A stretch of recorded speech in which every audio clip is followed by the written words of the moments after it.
नमस्कार मित्रांनो. तर आज आपण ड्रॉइंग क्लास याबद्दल आपला क्लास चालू होणार आहे.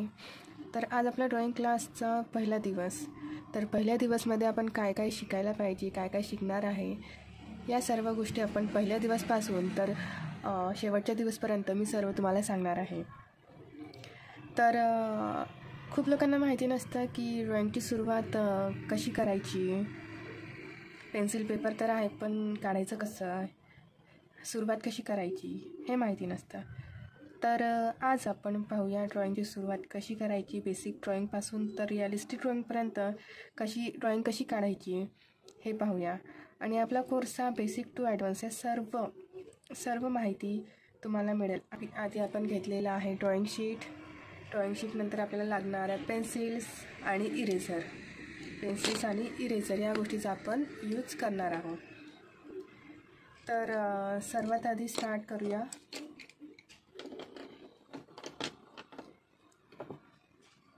शेडिंग करायच्या वेळेस पेन्सिल कशी पकडायची, कुठे पकडायची ही माहिती नसतं. तर सर्वात आधी आपली नॉर्मल पेन्सिल यूज करायची एच बीचा जर यूज करायचा असेल तर जेव्हा आपण सर्वात स्टार्टिंगला आपण पेन्सिल पकडतो तेव्हा आपला डार्क शेड असतो. जेव्हा मिडलमध्ये पकडतो तेव्हा हलका लाईट होतो आणि जेव्हा एंडिंगला पकडतो तर पूर्ण लाईट शेडमध्ये प्रेशर दिला जातो.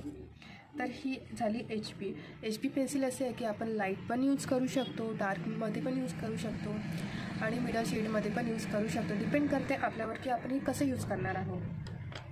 तर आता आपण बघूया पेन्सिलचे प्रकार, म्हणजे कोणकोणत्या पेन्सिल आपण डार्क शेडसाठी यूज करू शकतो आणि कोणकोणत्या पेन्सिल आपण मिडल शेडसाठी यूज करू शकतो हे मी तुम्हाला सांगणार आहे. तर सर्वात आधी एच बी पेन्सिल तर तुम्ही बघितली आहे कशासाठी यूज होते. त्याच्यानंतर पाहूया टू बी पेन्सिलचा यूज कसा करायचा. आपण सेंटरमध्ये पण पकडू शकतो, कसाही यूज आपण करू शकतो. टू बी पेन्सिलचा यूज हा लाईट शेडसाठी यूज होतो. त्याच्यानंतर पाहूया 4B पेन्सिल. 4B हा 2Bपेक्षा थोडासा डार्क शेडमध्ये आपण यूज करतो. हा कुठला आहे 4B पेन्सिलचा यूज. त्यानंतर आपण पाहणार आहोत 6B. 4Bपेक्षा थोडंसं डार्क. पेन्सिलवर प्रेशर न देता काही न देता पेन्सिल तशीच डार्क होतं 6B. त्याच्यानंतर आपण पाहणार आहोत 8B पेन्सिल. 8B ही 6Bपेक्षा थोडी डार्क असतं आणि चालवायला पण थोडं इझी जाते. नंतर आपण पाहूया 10B. सर्वात डार्क पेन्सिल आहे 10B.